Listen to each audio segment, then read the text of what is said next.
This is music. I know it's not the same album that he's holding up in the show, but I don't own that one. Give me some slack.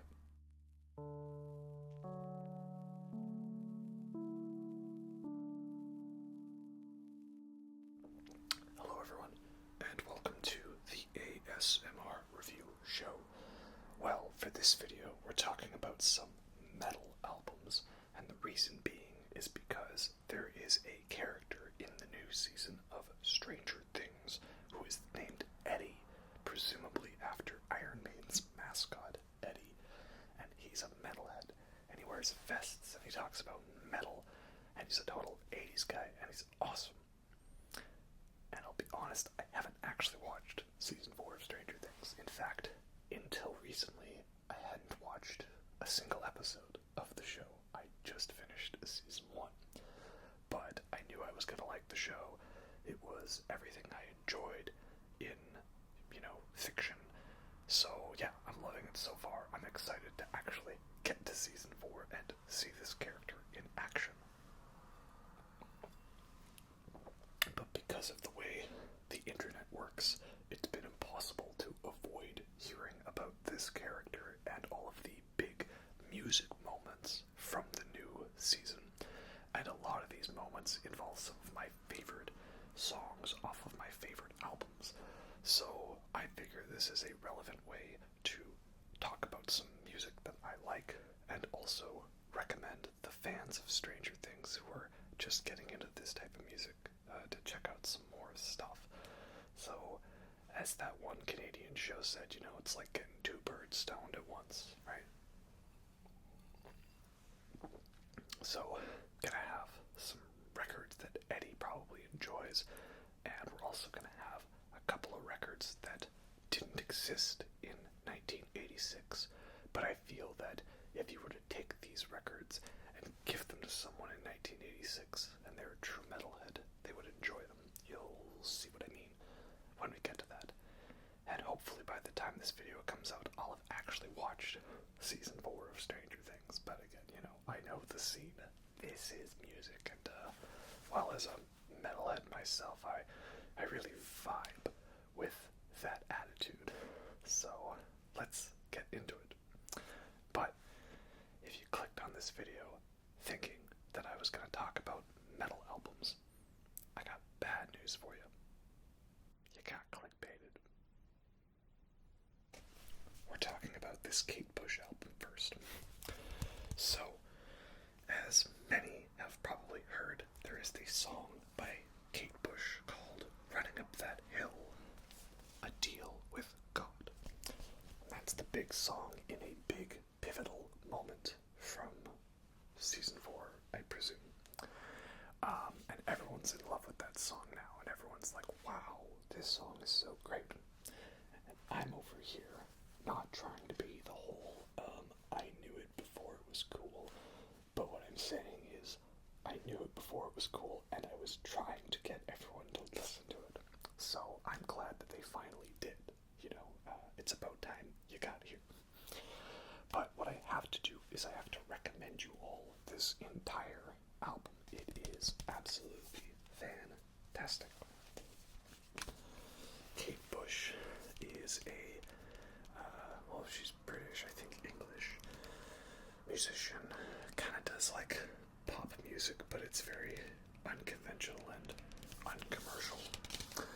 And so this album is like, half of it is like a bunch of great collection of songs, and the second half is like a mini concept album.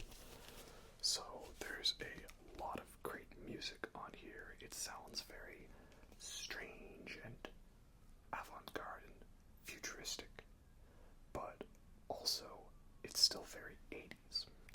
So do yourselves a favor, please check out this album. Check out like all of Kate Bush's stuff. She's got so many great big hit songs, but also deep tracks. She's fantastic. No one else sounds anything like her. If you love all those crazy dance videos and all the backup dancers and the artsy stuff and the Lady Gaga and all that, like, it all stems from Kate Bush, because I found out about her because so many musicians I like recommend albums, I also want to give a shout out to a movie, and that movie is Beyond the Black Rainbow. I actually did review this movie back when I was reviewing a bunch of horror movies in October, and this is a movie from 2010, and let me put it this way, I'm not saying Stranger Things ripped off Beyond the Black Rainbow, but what I'm saying is that Stranger Things owes a lot to Beyond the Black Rainbow, that this movie walked so Stranger Things could run. I'm going to tell you the premise of the movie and tell me if this seems familiar. A very creepy, isolated government lab is controlled by an old, creepy guy who was into the whole hippie drug cults of the 60s and experimenting on mental therapy by giving people LSD to have out-of-body experiences and bring in the new age of enlightenment. But the project was a failure except for one person, a lone young girl who barely talks, if not at all, and has telekinetic psychic powers, which the old creepy guy is trying to harness for his own personal gain, and he is also kind of into her in a bit too creepy of a way. But eventually she escapes from the facility and goes on the run while being hunted down by the old creepy guy. And it is set in the 1980s and has got lots of film grain. It is very much a throwback to the 80s style of films, and it has a very memorable synthesized soundtrack. And yes, I am not describing Stranger Things, I'm describing this movie. So, if you like Stranger Things, I would check this movie out. But be warned, it is a very slow type of movie. It is very much like that 2001 A Space Odyssey, artsy-fartsy, lots of long shots of beautiful scenery. And it's not really a horror movie. There's some creepy parts to it, but it's not like straight up horror. It's like scary sci-fi, something like that. So don't go in thinking you're in for like a straight up normal movie. It's a weird artsy movie, which is why it probably didn't do so well, and why Stranger Things connected more, because that has cute, adorable kids hanging out in school. That's much easy to connect with. The other noteworthy bit of trivia is this movie was directed by Panos Cosmatos, however you say his name. He's a fellow Canadian, and he also directed the movie Mandy with Nicolas Cage, and I know more people know that one. So if you liked Mandy, you should check out this movie, Beyond the Black Rainbow. And they're also very similar in style, So yeah, that's my movie recommendation out of the way. Now, when it comes to metal music in the 80s, we all know that there were so many 70s bands that had a huge influence on the creation of the genre. It was those bands that were like proto-heavy metal and hard rock, like Deep Purple and Led Zeppelin and Budgie and UFO, a whole bunch of great bands that were like really pushing the heaviness of rock, but they hadn't gotten quite there just yet. And then, of course, Black Sabbath was the obvious answer. We'll get to them later. But when it comes to all those bands, there's another really great hard rock 70s band that I'm sure 80s metalheads would appreciate, that I think deserves a little more attention, and it's the band Jerusalem. So I found out about this band because the record store I go to was like posting about, hey, we got this album in and y'all should check it out, it's great. And when I went there, they still had it, so I bought it because I like discovering new music. And the big sort of draw to this album is that it was produced by Ian Gillan, the vocalist of Deep Purple at the time. So, it was a pretty big hard rock band helping out another hard rock band, I presume in England. All those lovely English blokes with their hard rock and their long, dirty hair. So, yeah, this is a very great album, and it's a whole great collection of some nice, good, classic hard rock, and it's got some delicious solos, lovely drum, guitar, and bass work, and yeah, basically, if you ever wanted more classic 70s Deep Purple, well, this is the band to go to. And I'm sure any 80s metalhead who would appreciate the roots of their genre would appreciate a great underrated album like this one. Now, I know from the context of the show that Eddie is a big fan of Black Sabbath. I mean, he's a metalhead. You kind of have to like Black Sabbath to some extent. That's like legally required. And I know that he has a huge back patch of Dio, which was the solo act of great, amazing metal operatic vocalist Ronnie James Dio. And yes, he is the one that is referenced in that one anime with the to be continued meme. You know, JoJo. You thought your first kiss would be JoJo, but it was I, Dio. That's another show that I reference a lot that I haven't actually seen because it's impossible to avoid intaking references from that show because it's just everywhere. And that's another one that's just all classic rock and prog rock and metal references, you know, so I should probably watch it eventually. But the thing is, I don't have any Dio albums on vinyl. I do have some albums by the band that he sung for before his solo career, and that was Rainbow. Well, Ritchie Blackmore's Rainbow, because Ritchie Blackmore, guitar player for Deep Purple, after he left Deep Purple, made a band and had Dio as singer. That's a pretty great band. But the main one that I will showcase is one to cover all the bases, and that is Heaven and Hell by Black Sabbath. This was the main album the band made after Ozzy Osbourne had left and went solo, and this was the first one with Ronnie James Dio as vocalist, and it's a pretty great album, definitely up there with the best of the classic Ozzy Sabbath albums, and I didn't have this one at the time when I did my final video for all the Black Sabbath albums, but I have it now. Yay, I found it. So yeah, great album, and it's a used copy. I like how whoever previously owned this, they like dated when they got it, so I guess that's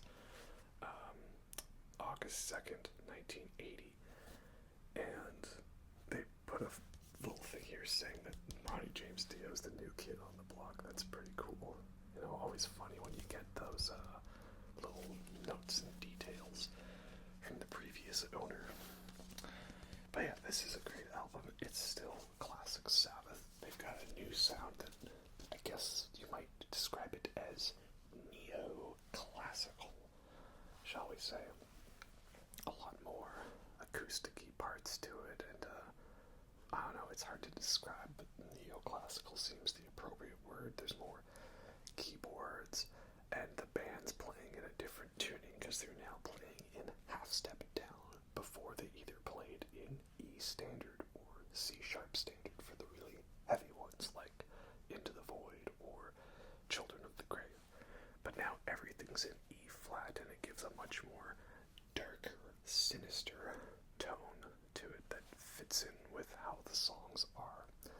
So yeah, don't have any Dio albums to show.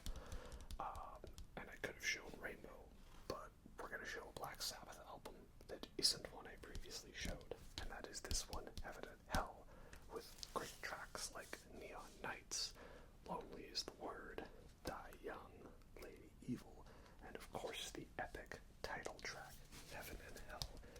Easily one of the best Sabbath songs. If anyone is a Dio Sabbath naysayer because it's not Ozzy, well, they clearly never listened to this album. One band that I noticed that Eddie has a poster of in the big This Is Music scene is, of course, a band that needs no introduction, the classic metal band and pioneers of metal fashion, Judas Priest, and this This is the album Defenders of the Faith. So, it's like a giant Metalzoid transformer tank thing. I don't know what it is, but that's like one of the most metal pictures ever, so we'll take it, right? The Metallion, I believe it is called. Rising from darkness where hell had no mercy, and the screams of vengeance echo on forever. Only those who keep the faith shall escape the wrath of the Metallion, master of all metal. Free will burning, rock down, right free, all day, all night. So yeah, Defenders of the Faith is not a Judas Priest studio album. It is a greatest hits album disguised as a studio album, because I don't know what these guys were doing in Ibiza, Spain, I believe, where they recorded this, but they must have been having a grand old time, because like every song on this album is a banger. It's fantastic. It's easily my favorite Judas Priest album. This and Screaming for Vengeance, of course. Screaming for Vengeance, probably the more popular one, but I like this one better. I mean, it kicks you right in the face with Free Wheel Burning, which is like, you put that song on and good luck going the speed limit. Then you got Jawbreaker, some great more screeching vocals from Rob Halford, and then Rock Hard, Ride Free, a nice good cruising song, and The Sentinel, or The Sentinel. That's another great song with such a unique guitar sound. Something about the Judas Priest guitars is it sounds like electronic and futuristic, and like it's like chrome incarnate in a guitar sound. I don't know how to describe it other than that. And then on side 2 you got Love Bites, Eat Me Alive, both very dirty, sleazy songs that kind of got them in trouble with the whole Tipper Gore parental adversary controversy at the time. Some Heads Are Gonna Roll, which is like my theme song for playing Dead Space. Night Comes Down, which to me, I could totally see Robert Pattinson, Bruce Wayne, his Batman, like blaring that song in the Batcave as he just sits like, man, I'm so emo. And then it ends with this dual track of Heavy Duty and Defenders of the Faith, with it's just a nice little short anthematic cheer to round out the album. So yeah, this is like one of the most badass albums of all time. Judas Priest is great. I love him so much. It doesn't even have some of their biggest songs, but to me, it's their best one. So yeah, if Eddie was gonna have a poster of a Judas Priest album, he picked a very good one to represent. Well, of course, we gotta talk about the band that the meme is all about. You know, this is music. So, Iron Maiden. Iron Maiden. Excellent. So, Iron Maiden is another classic 80s metal band, and they started off kind of almost like punk inspired when they were with their original vocalist, what's his name, Paul Di'Anno, I believe. But then Bruce Dickinson showed up for the third album, Number of the Beast, and then they took on a new beast of their own, shall we say. After that album, their fourth album was Peace of Mind, and that's the album that Eddie is holding in the Stranger Things meme. That is a very great album, but I don't own it on vinyl yet. And it's got such great songs like The Trooper and Flight of Icarus, the two big hit singles from the album. But then you've also got some longer epic songs like Where Eagles Dare and Revelations, and my favorite song off the album, and one of my favorite Iron Maiden songs is To Tame a Land, which is based off of the Dune science fiction novel. And it is based off the novel because they wrote that before the '84 David Lynch movie came out. So that's a very nerdy, silly song, but I love it. And it just has a strange desert, Middle Eastern vibe to it. Not something you see in a lot of Maiden songs. So that's a great album. But the one I have to showcase for you is the fifth album, Powerslave, from 1984. So, you know, they always like to have a theme with their album covers and the artwork. And they always have some variation of their mascot, Eddie. He's a zombie in the original album, and he takes on many forms, like the devil, or death, or an army general, some kind of, you know, like, axe-wielding monster, or he's got a lobotomy on Peace of Mind, and he's a cyborg in a Blade Runner environment in somewhere in time, so he's always great, he's everywhere, right? And here he's being laid to rest as a pharaoh in his tomb. And yeah, this is a great album. So much great artwork. The Egyptian theme is because of the title track, Powerslave, and that's such an epic song. You know, it's got that, you know, Egyptian sort of scale to it. It gives you those like Prince of Egypt vibes. And the ending to that song with that final guitar lead up the scale during the big ending chord, it's just giving me Prince of Egypt vibes of looking over, you know, the works and the statues and all that. Such a great epic finale. And I'm pretty sure also there's hidden details, like, well, there's a hidden Mickey Mouse, and there's something that says, like, someone else was here, Indiana Jones was here, and another one that says over here, what? No Guinness. No Guinness, unfortunately. If you haven't noticed, these guys are very English. But then you've also got songs like Aces High, which is about the Battle of Britain and jumping in the airplane to go fight the enemy fighters and the Blitzkrieg. And then you've got 2 Minutes to Midnight about the atomic bomb and the potential threat of nuclear annihilation. And you've also got the big, long, epic Rhyme of the Ancient Mariner based off of this classic poem. And they just literally took the poem and had that as the lyrics and wrote like a 13-minute song around all of it. It's very proggy, very great, you know. So yeah, whole album's great. The other Iron Maiden albums are great too.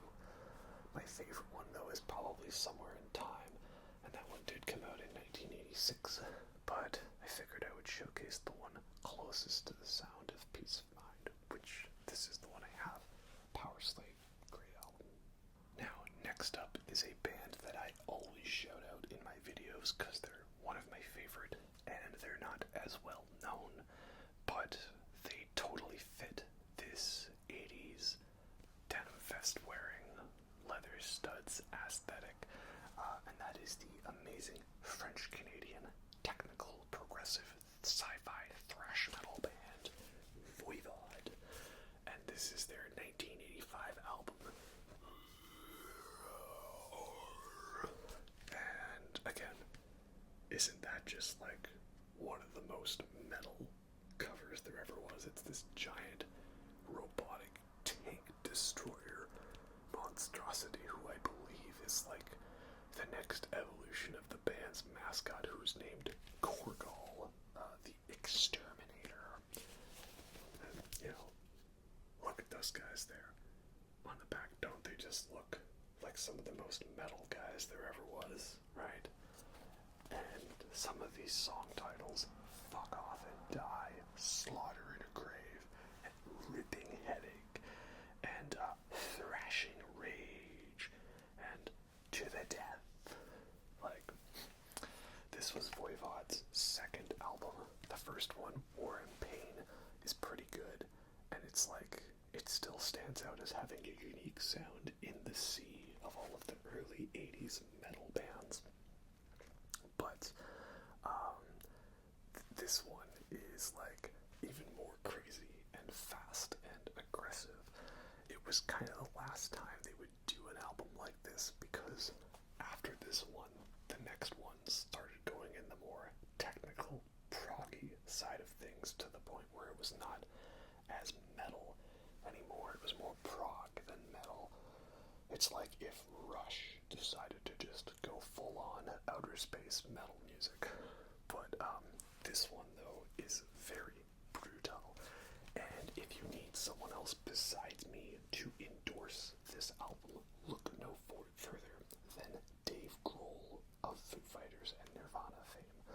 There's a great video of him ranting for 20 minutes about why Voivod is one of his favorite bands, and he talks about how much he loves this album and how he was getting stoned and hanging out at his friend's place listening to this, and how he went and saw them live, and it was great. Yeah, so if my endorsement of this band and this album is not enough, then take Dave Grohl's for what it is. These guys are fantastic. Now, of course, we get to the great thrash year of history, and that is 1986. So many great metal thrash albums released in 1986. And of course, we have the big four. The first one is Anthrax, who unfortunately I don't have any of their albums on vinyl. But of course, you gotta check out the 1986 album Among the Living, which opens with the song Caught in a Mosh, and it's got other great songs like Indians and I Am the Law. And I know that Eddie likes Anthrax because I've seen he has a poster of Anthrax's first album, Fistful of Metal. The other big four band, of course, is Megadeth. Megadeth. And this is their 1986 album, Peace Sells, But Who's Buying? So, yeah, more great classic 80s thrash. Title track is one of their best songs and most well known. And then, of course, the band consists mainly of Dave Mustaine, who was in some other obscure metal band before this one. And there's some guy who does bass on this album. I don't know who he is. I mean, the bass sounds nice, but whoever played bass on this album, we probably don't care about him. So, yeah, great album. Other fun tracks like Wake Up Dead, they're kind of unconventional. It's like, very just thrashy and lots of soloing and tempo changes, and it's kind of all over the place, but it's great.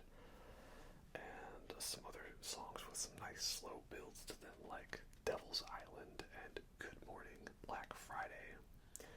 Yeah, a really great album. It's not my favorite album from Megadeth. That's, of course, Rust in Peace, because that's the correct answer, the obvious answer. But I'm going to try to keep as much from the current year that the show was in as possible. And this is the 1986 album, so yeah, Megadeth, Peace Sells, but who's buying? Well, and of course it's the shirt I'm wearing. We've got to shout out one of the most infamous, controversial thrash metal bands of the time, and that is Slayer. And this is their biggest album, Rain in Blood. So, yeah, Slayer is very, well known for the controversy surrounding the fact that there's, like, Nazi imagery, and there's, like, inverted pentacles and stuff, and all of this Satan, the stuff that would drive all the conservative mothers wild and crazy, and that's exactly why we like it. So, yeah, this album, it's, like, barely half an hour long, and, like, look at the energy these guys got here. Like, yeah, they're passing around some cheap, shitty beers, they're having a good time, and they've got such glorious was produced by Rick Rubin before he decided that turning everything up to the loudest possible was a good idea. And funny enough, he was working on this album at the same time as the Beastie Boys' License to Ill. And that's why on the two Beastie Boys songs, No Sleep Till Brooklyn and Fight for Your Right, Kerry King, one of the guitar players of Slayer, does the guitar solos on those songs because they were in the studio at the same time. So that's very good. Yeah, it's barely half an hour long. It opens with the 4-minute song Angel of Death, which is just a horrific masterpiece of a song because it's about, like, you know, Nazi scientists experimenting and just being terrible people, and that's what the song is trying to say, that those guys are monsters. It's not siding with them. And it's got one of the most badass drum moments where Dave Lombardo has a solo and all he does is just kick drum right away. Boom, boom, boom, boom, boom, boom, boom. So that's great. Then you've got a whole bunch of very short 2-minute, 3-minute songs throughout the album because Slayer was like tired of doing long songs. They said that if we had to play the riff like more than twice, we got bored of it. So they just decided to do a bunch of quick songs and cut out all the repetition of their stuff, and it's great. Like Piece by Piece, Altar of Sacrifice, Jesus Saves, so much great stuff.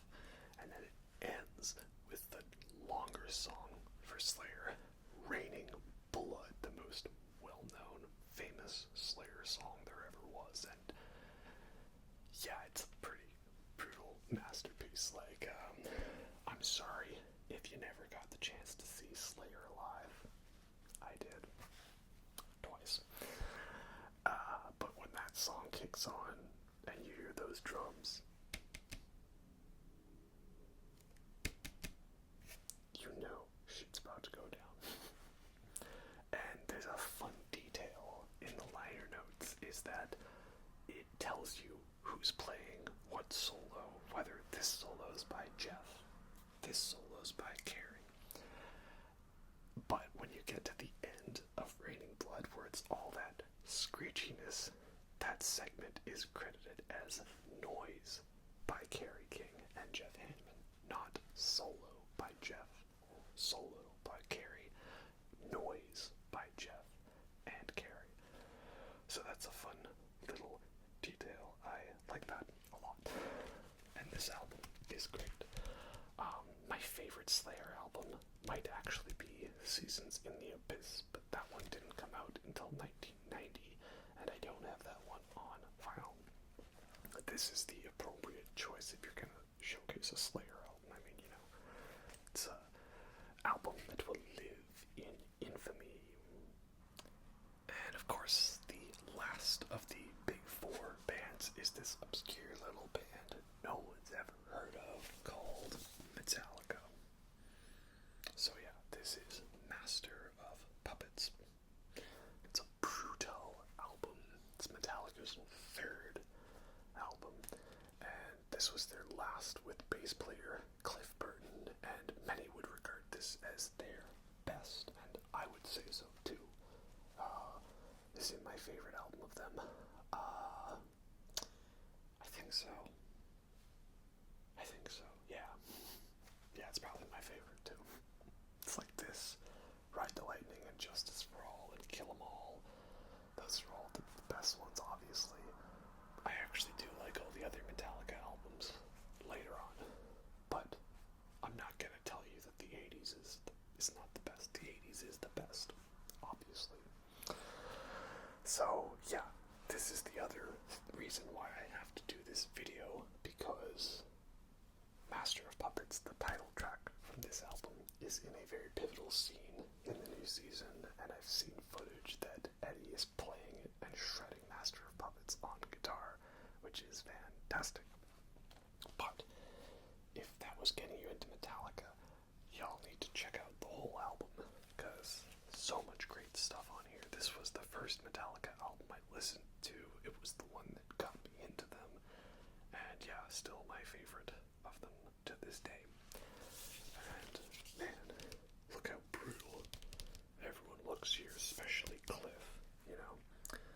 someone told him you can't do denim on denim, and he said, just watch me.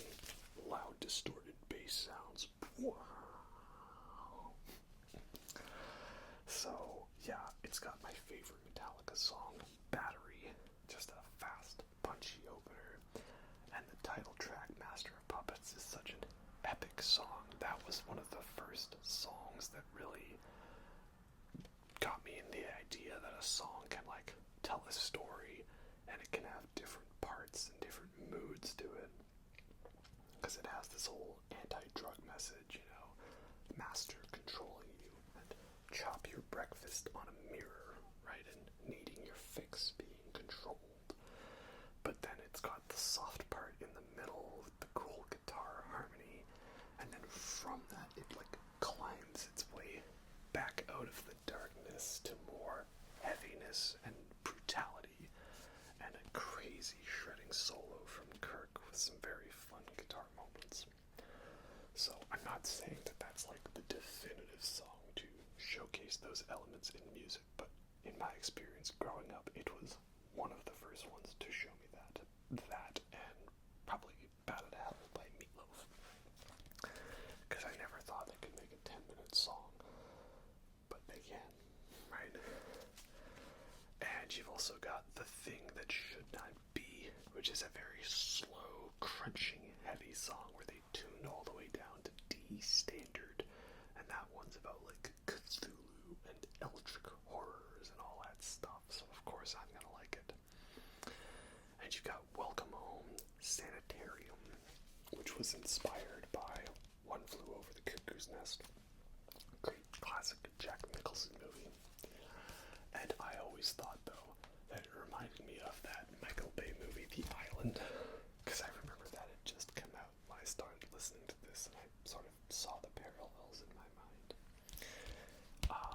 So side one, of course, very perfect, but don't skip on side 2 of this album, because on side 2 you've got Disposable Heroes, which is a great anti-war song, and another just so thrashy and amazing, very underrated. And you've got Leper Messiah, which is a song about, you know, religious figures controlling people like they're clowns in the circus, and how people need their fix to be controlled by religion. Another brutal one with some very Megadeth inspired riffs. And then you've got the total badass instrumental Orion, which features so much great shredding from Cliff Burton on bass, and he's using distortion and wah in a way I never thought possible until I heard this. And the middle is almost like, is it classical music? It's kind of a waltz. I'd love to hear what classical composers would think of the middle of Orion. And then it ends out with one more final punchy, thrashy song, Damage Incorporated, which is just more brutal metal. So yeah, great album, incredibly fun, fast and thrashy. I know that this is not the greatest metal album of all time. I know that this is not the heaviest album of all time. I know that for some it's considered a little weak because it is not all thrash all the time. It has dynamics to it, but I think that's what makes it work. I already ranted so much about this album in my Metallica Vinyl Collection video, which was a very short video by my standards, only 4.5 hours, quite small compared to that Elden Ring video. So if you want to hear more thoughts, you can go check that out. But yeah, if you liked that song from the Stranger Things episode where he shredded on guitar, then you should check out the rest of this album and every one of Metallica's 80s albums, because yeah, they are big, they are popular, they are egotistical, but with music like this, they've kind of earned it. Now, to round out the video, I want to talk about a couple of albums that were not released before 1986, but given the way they sound, how retro they feel, I do think that if you were able to magically teleport these albums back in time and give them to Eddie to listen to in 1986,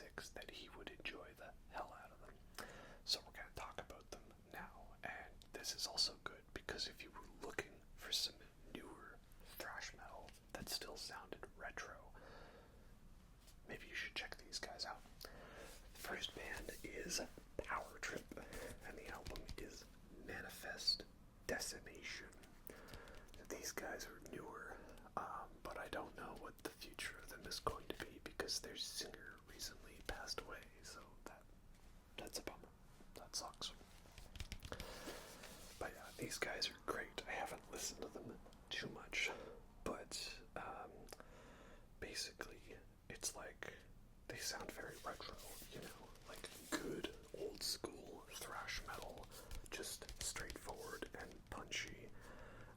Something about the sound and the way the drums are, it feels authentically retro, not like a fake stereotypical throwback, like how when people do nostalgia dances for the 80s, it's basically just saying, hey, show up in your spandex workout clothes, because they think that the only song that existed for the entirety of the 80s was Olivia Newton-John's Let's Get Physical, and that's all how people dressed, ignoring the hundreds and hundreds of other music videos and genres that were occurring in the 80s, like that. So, yeah, Power Trip feels like a good, authentic 80s thrash throwback. They're great, and I definitely think that if you could give this album to Eddie in 86, he'd dig the hell out of it. And the last new album that I want to showcase is probably a no-brainer if you followed my channel before, because I reviewed this album already, and I've reviewed all other 18, 19 albums this band has released in the last 10 years. I'm certain this album would be a total huge hit with the metalhead community in 1986, and that is, of course, Infest the Rat's Nest by King Gizzard and the Lizard Wizard. So they are an Australian psychedelic rock band that woke up one day and said, Oi, mate, hey, no, that's British, not Australian. Gotta be like, yeah, what's up, Australian, like New Zealand, but on the star and get some Vegemite. Be like, right, what's up, yes, C words? Let's just make ourselves a thrash metal album, why don't we then, eh? While we're here surviving getting bitten by 19 poisonous spiders. So yeah, King Gizzard's great, and this album's great. They randomly decided to do a thrash metal album, because why not? And so they brought their unique psychedelic sound, but it was still thrash metal, and it was great, and they kind of accidentally owned like all the other thrash metal albums as of late, so that's great. They've got three guitar players, and somehow you can still hear the bass perfectly, and they have time for bass solos and harmonica solos, and there's two drummers playing along, and they're playing in like 15/16. Yeah, self-immolate. It's a 15/16 time signature thrash metal song about lighting oneself on fire because they're so addicted to the burning atmosphere of the planet Venus. How crazy is that? How brutal is that, right?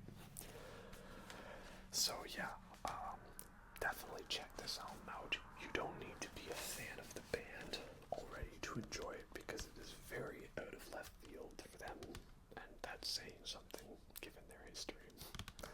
But yeah, it's a total throwback to classic 80s thrash metal, and they even throw in some like 90s doom metal in there with the song Superbug. So it's great, it's awesome, and there's a story to it and a concept about the rich, privileged people, Elon Musk, acting like they're gonna save us all, but instead they screw off to Mars and live the riches there, while the rest of us peasants are here to suffer on Earth. But eventually, they manage to get a rocket to try to end up landing on Mars. They end up crashing into Venus instead, and they burn up in atmosphere. But in a surprising twist, Satan himself is so impressed by their need for vengeance and destruction that he brings them back from hell to reality and points them to the rat's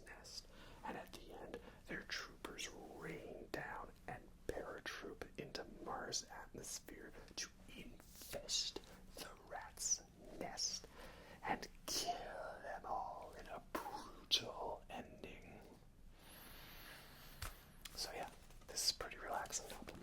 I hope you enjoyed that, and I hope this is good ASMR for you, you know. Well, that's all the albums I have time for today. Hopefully you guys have some good new music to check out, and hopefully I've done a good job of representing some of the awesome thrash metal albums that Eddie would enjoy. Again, I still actually have not watched season 4 of Stranger Things, because I only just finished season 1 of Stranger Things. But that's how it is. I will get to it eventually, and then maybe I shall reassess this video if I did a good job. But yeah, it's a really great show, and I'm just glad that people are discovering new music for them that is old music that they should have always listened to. You know, it's, I don't care how you found out about a band or a song. I just care that you found out eventually, right? My favorite band is Tool, and I found out about them because they were in Guitar Hero 4. But does that make me any less of a fan of the band? Does that mean that the fact that I enjoy them is less significant because it was from a video game? I would say no. Anyway, that's all we have for now. Hope you all enjoyed that, and remember, friends don't lie, and friends subscribe and comment and like other people's videos, because I'm selling out now.